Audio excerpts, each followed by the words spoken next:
Hello, my name is Taylor Elwood, your occult author and also host of MagicalExperiments.com. And today I'm going to talk a bit about identity and magic. I've been discussing a little bit about process and magic and the system of magic in the last two videos. And now I'm going to talk about identity and magic. I don't think that identity has really been focused on a lot within magical books. You know, there's a couple of authors that have alluded to it, but when you look at that and then you also look at, say, Buddhism, where the whole idea is to actually kind of rid yourself of identity, then it's kind of becomes a field where there's not really much written about it. I think of identity as essential to the success of magical work. What we identify as informs the kind of magical work we can do in those particular areas of our lives.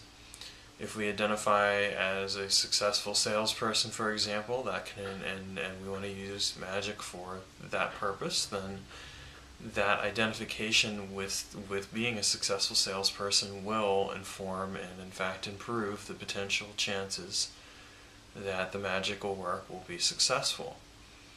Likewise, if we tend to if we tend to have an identity that is centered around an area of our lives where we're not that successful, or we're not that happy, then that unhappiness will inform the success of our magic or lack thereof.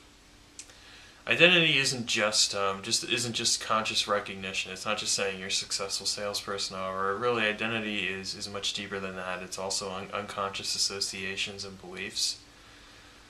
So, for example, if you have an unconscious belief that you don't deserve somebody, then that will affect your interactions with that person. That is part of your identity up until you come to the point where you actually deal with it on a conscious level and undo that particular belief.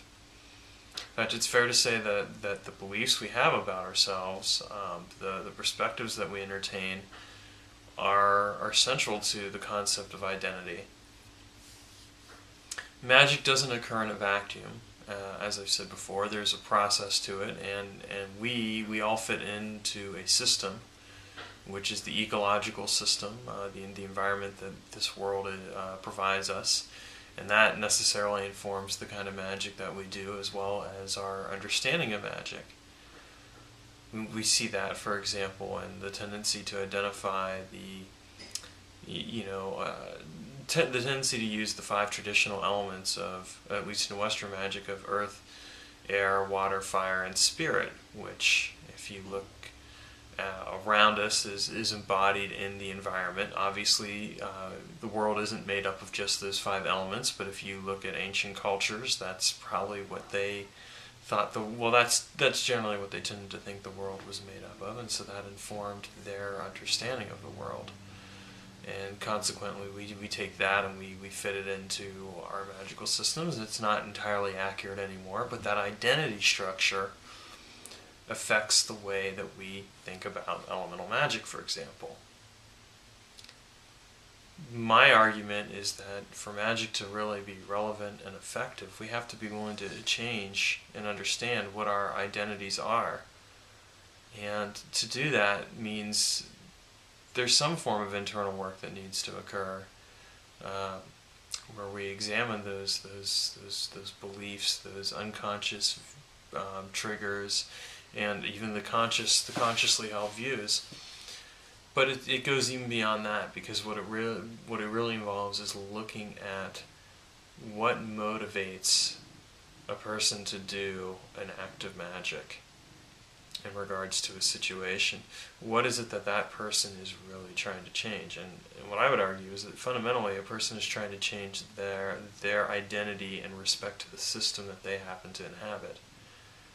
So they're trying to change the positioning of themselves, of him or herself, within the world, within the system, change the identity structures, and consequently manifest those changes. But what if your identity isn't ready for that? Because magic doesn't really deal with the concept of identity.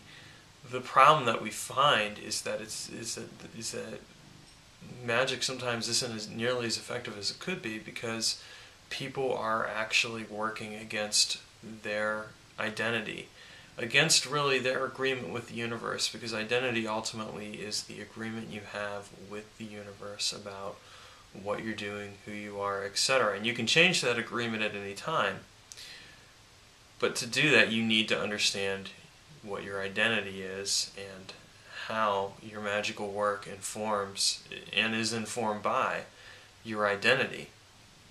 It's not enough to be utilizing your true will if you don't in fact understand where your true will fits within your identity.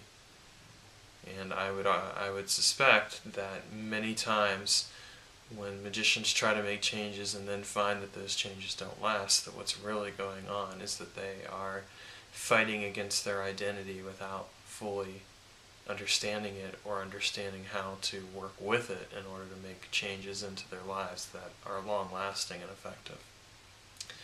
We'll continue talking about this subject in next week's video. Thanks for watching today.